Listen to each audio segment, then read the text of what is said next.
महाराणा प्रताप केवल एक वीर योद्धा ही नहीं है, महाराणा प्रताप एक लिंग अवतार कहे जाते हैं। आपने सभी ने सुना है, गोस्वामी तुलसीदास जी लिखते हैं, जब जब होए धर्म की हानि, बाढ़ई असुर अधम अभिमानी, तब तब ले प्रभु मनुज शरीरा, या इसको कहो तब तब ले प्रभु विविध शरीरा, मेट ही संत जनन की पीड़ा। आप सुनिए ध्यान से, केवल मनुष्य शरीर से नहीं होगा।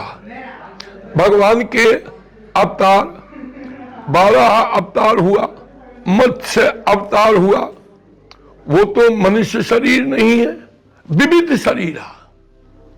किसी भी रूप में ईश्वर का जो चैतन्य स्वरूप अवतरित हो जाता है, उसी को हम स्वयं स्वयं ईश्वर का स्वरूप कहते हैं। ऐसे तो आप सभी में ईश्वर समाया हुआ है, लेकिन जब आप ईश्वर के जैसे कर्म करेंगे या ईश्वर जिस रूप में जागृत होगा, तब आपको ईश्वर की वो स्थान मात्र प्राप्त होगा। इनको एक लिंग अवतार इसलिए किया जाता है, इसलिए कहा जाता है, और इनको पूजन होता है ईश्वर की तरह। सबसे पहले तो सामाजिक रूप में देखो, जिन मंदिरों में हम पूजा करते हैं, अगर इन मंदिरों में हमको जो हमारा नरसंहार, लोग हमको सनातन से दूसरे मार्ग पर ले जा रहे थे, अगर ये महाराणा प्रताप, वीर शिवाजी, अहिल्याबाई राणा, महारानी लक्ष्मीबाई, अगर ये लोग अपने अपने स्वरूप में प्रकट नहीं होते, तो हम सबको ये मंदिर में बैठ के या घर में बैठ के ईश्वर की पूजा का भाव भी नहीं मिलता, ऐसा अवसर भी नहीं मिलता। इनको एक लिंग का अवतार इसलिए कहा जाता है।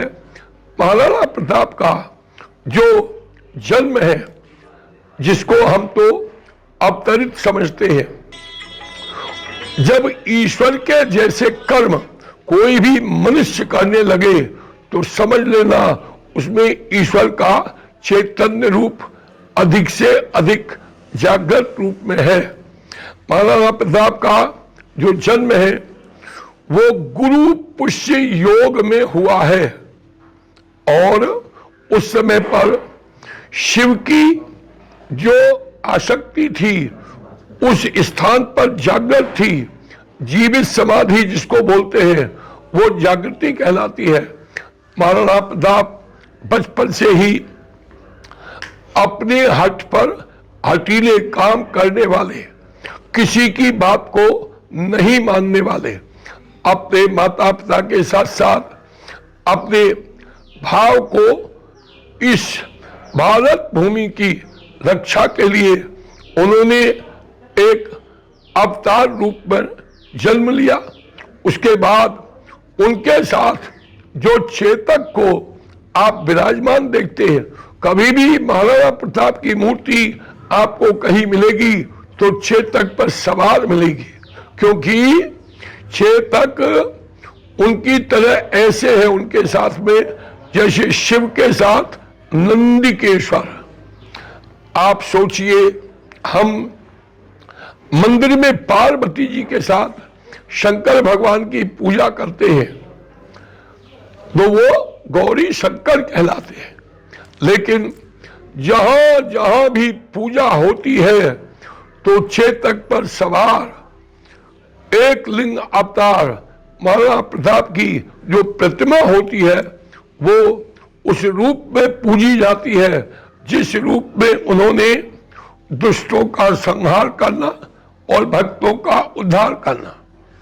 भगवान कृष्ण भी गीता में यही सिखाते हैं, पर ताराय साधु नाम विनाशाय च दुष्कृताम धर्म संस्थाप्य न था संभवामी युगे युगे।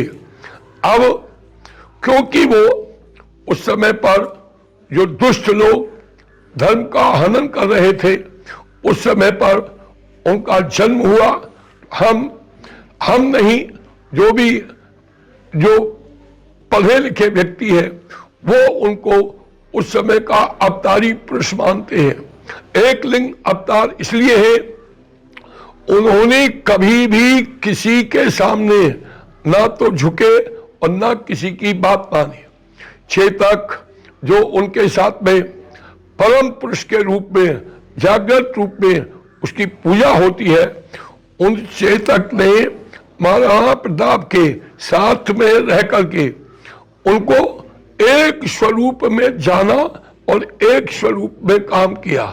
आपको मालूम होगा, हल्दी घाटी की जो युद्ध की जो प्रक्रिया हुई, जो युद्ध हुआ, उसमें केवल महाराणा प्रताप ने ही युद्ध नहीं किया, महाराणा प्रताप के साथ रह करके चेतक ने भी युद्ध किया है।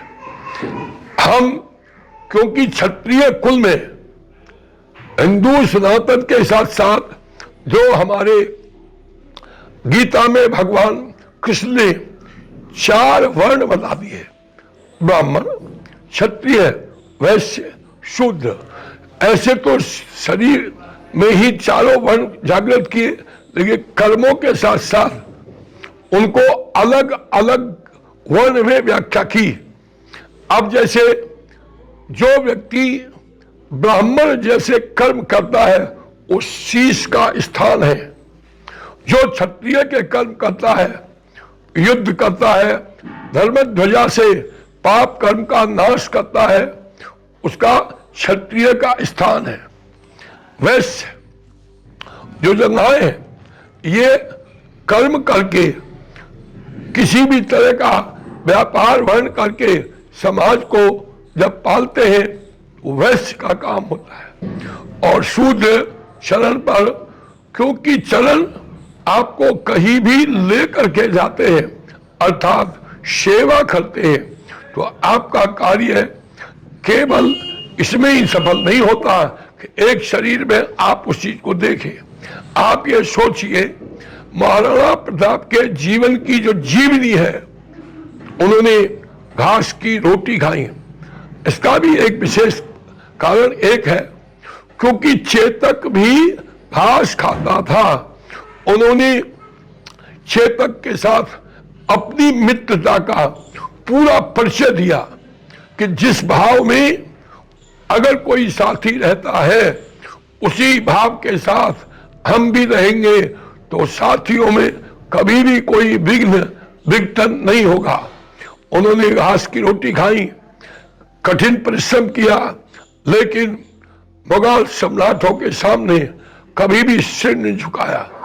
और आप जानते होंगे, अकबर तो सपने में भी, जिसने इतिहास सुना हो या पढ़ा हो, अकबर सपने में भी सोते हुए अगर चेतक की टाप की आवाज सुन लेता था, वो अवाक होकर के जग जाता था, घबरा जाता था, पसीने में तरबतर हो जाता था, क्योंकि एक लिंग स्वयं शिव होता है। शिव की जागृति जिसके हृदय में समा जाए वो अपने कर्म पर रहता है। इसलिए हमने क्षत्रिय कुल में जन्म लेकर के धर्म के प्रति हम संत हैं, हम आवाहन अखाड़े के महामंडलेश्वर हैं। हमने संत वृत्ति में और अपनी सेना वृत्ति में यही सीखा है कि हम कभी भी किसी भी दुश्मन के सामने सर नहीं झुकाएंगे। इसीलिए वीर सम्राट महाराणा प्रताप को हमने जागृत अवस्था में सबके सामने प्रगट रूप में, सामान्य नहीं, जागृत रूप में उनको प्रकट करने के लिए जो सब समझे और उनको एक पूजनीय बनाकर उनकी मूर्ति की स्थापना की है। यहाँ पर रोज दीपक जलेगा, यहाँ पर सब इनको जो भी जाएगा, जैसे मंदिर के सामने से जाते हैं सब नमन करते हैं। यहाँ की जो संस्कृति है, यहाँ का जो समाज है, जब जब वहाँ गेट के सामने से निकलेंगे सभी उनको प्रणाम करेंगे। इसीलिए हमने महाराणा प्रताप की मूर्ति की प्राण प्रतिष्ठा की है, यज्ञ किया है, वहां पर सब संत समागम हुआ है और समाज के सभी व्यक्तियों को लेके यह कार्य किया है। उन्हें भगवान की जय।